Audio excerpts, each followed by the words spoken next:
Halo semuanya, perkenalkan nama saya Nadia Mulita. Saya berkuliah di SMP Trisakti dari kelas S1A20. Pertama-tama kita akan membahas mengenai hospitality. Apa sih hospitality itu? Hospitality adalah berbagai macam industri yang kegiatannya berhubungan dengan keramah tamahan, pelayanan, dan hiburan.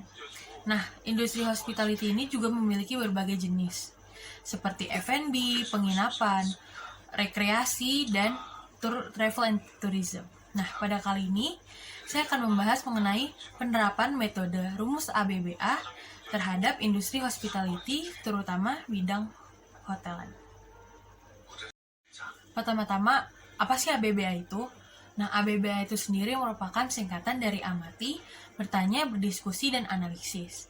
Metode ini dapat membantu kita dalam mengolah sebuah usaha hospitality. Nah, alasan mengapa saya mengambil hotel adalah karena sudah kita ketahui bahwa hotel itu banyak diminati orang untuk menginap. Orang yang ada urusan bisnis atau yang ingin refreshing atau staycation. Nah, bahkan di masa-masa pandemi ini, tidak sedikit juga orang yang ingin untuk menginap di hotel. Karena untuk menemukan lingkungan baru, suasana yang baru, tapi dapat terhindar dari COVID.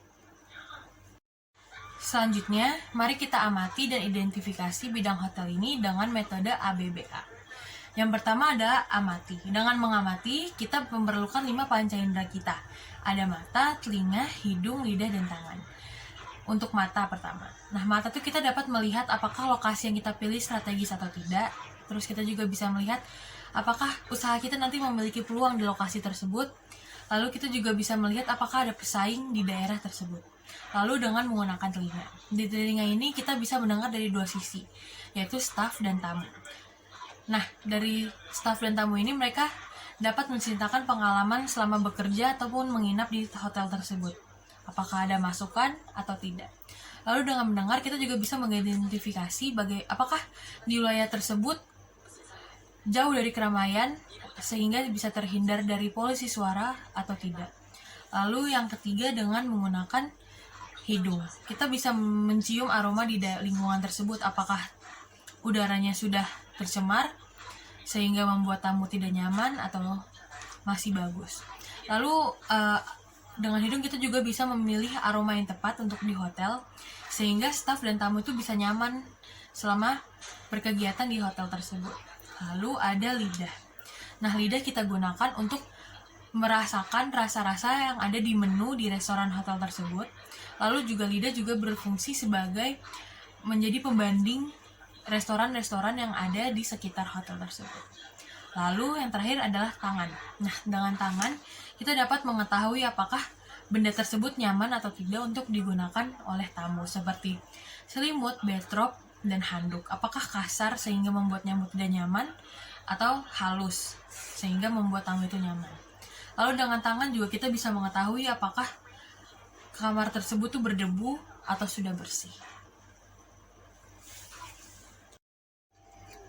Lalu selanjutnya ada metode bertanya dan berdiskusi. Metode bertanya dan berdiskusi dapat kita lakukan dengan staf dan tamu.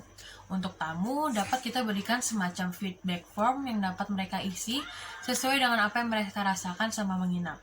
Untuk staf kita dapat bertanya bagaimana pengalaman yang dirasakan selama bekerja. Apakah masih ada yang kurang atau tidak dalam melengkapi kebutuhan tamu.